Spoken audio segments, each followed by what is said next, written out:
Alors, comment choisir son ordinateur?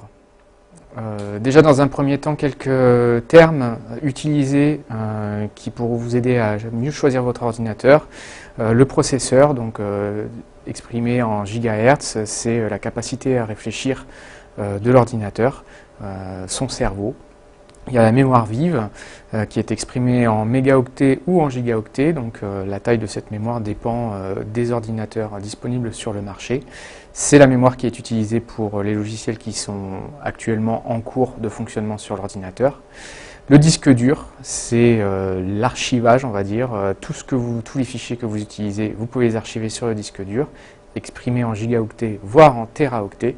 Donc la taille de cette mémoire varie également en fonction des modèles disponibles sur le marché. Et il y a d'autres fonctions comme le Wi-Fi, l'Ethernet ou le Bluetooth. Donc ce sont des technologies qui permettent de faire le lien entre les différents périphériques et votre ordinateur. Il existe plusieurs types d'ordinateurs en fonction des utilisations qu'on peut en faire. Le premier et le plus connu en ce moment, c'est la tablette. Donc c'est un outil léger avec un écran tactile. Il permet de faire un travail nomade et notamment de la démonstration ou de la commercialisation en clientèle. Un peu plus important, c'est l'ultra portable ou appelé aussi IPC. Donc c'est un outil qui est également léger et qui possède un environnement de travail, contrairement à la tablette, mais qui donne la possibilité de faire un travail nomade avec des fonctions plutôt complètes au niveau de l'environnement de travail et avec des performances qui sont quand même limitées. Ensuite, on a du matériel qui est un petit peu plus gros, qui est le portable. Donc il existe beaucoup de modèles au niveau des portables. Il propose des espaces de travail qui sont assez complets, du multimédia et évidemment, comme il est portable, on peut aussi l'utiliser au niveau mobile. Donc c'est une station de travail, il y a un équilibre entre puissance et mobilité qui est intéressante au niveau de ce modèle-là. Il y a également les stations de travail, donc c'est les PC fixes en fait de salon, comme on les appelle, qui sont modulaires. Ce sont les plus puissants, ils ont un espace de travail très complet, ils ont la possibilité d'évolutivité et ils proposent des systèmes multimédia. Donc ils sont nécessairement utilisés pour des travaux qui utilisent des performances importantes. Alors les critères de choix du type d'ordinateur va dépendre de son utilisation. Quand on est un vendeur ou un commercial, on fait beaucoup de démonstrations, donc on va chercher à choisir une solution mobile. Donc on va plutôt s'orienter vers de la tablette et puis ça donne un aspect moderne de l'utilisation de ces outils-là.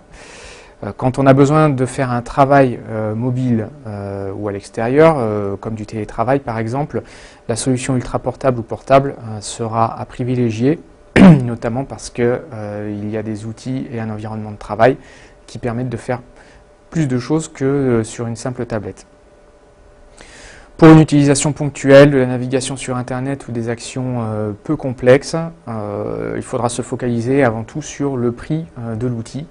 Donc un prix qui sera intéressant vous permettra de bénéficier d'un outil qui sera à la hauteur de ce dont vous en avez besoin. Si vous avez besoin d'utiliser des logiciels qui vont utiliser beaucoup de puissance, dans ce cas-là, il faudra s'orienter vers un portable qui sera très puissant ou alors une station de travail qui sera puissante. Si vous avez besoin d'utiliser beaucoup de logiciels à la fois, pareil, le portable devra être assez puissant, où là, il faut également s'orienter vers la station de travail. Alors, quels produits nous pouvons utiliser aujourd'hui? Il y a en fait deux types de produits au niveau des marques. Donc, il y a Apple qui propose des outils, des ordinateurs Mac. C'est une offre complète, il y a une sorte de philosophie d'utilisation par rapport au PC qu'on verra plus loin.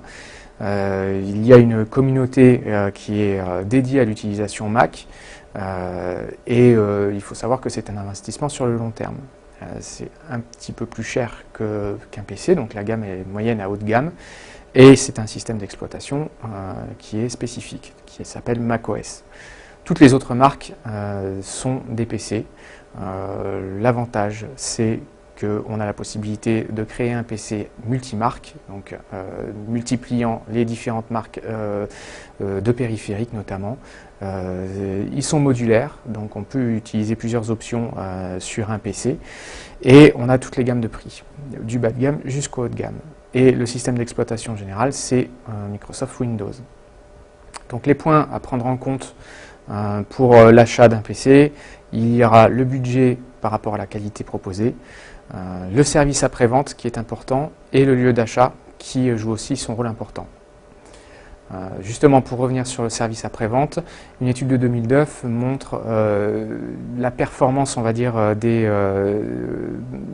différentes marques qui sont revenues en SAV, donc au bout de 2 ans pour la colonne bleue et au bout de 3 ans pour la colonne rouge. On voit que Asus, Toshiba et Sony sont en tête de la performance. Donc il faut considérer l'achat informatique comme un investissement. Il ne faut pas hésiter à prendre le temps de choisir, de s'informer et voire de se faire accompagner et d'exprimer ses besoins pour être le plus guidé dans le choix de l'outil. Il faut également penser à l'existant. Peut-être que vous avez déjà une flotte d'ordinateurs, ou alors un certain nombre d'accessoires qui existent déjà dans l'entreprise. Et donc, il va falloir faire en sorte d'acheter l'outil qui conviendra avec ces accessoires-là. Il faut se concentrer avant tout sur votre besoin pour faire le meilleur choix.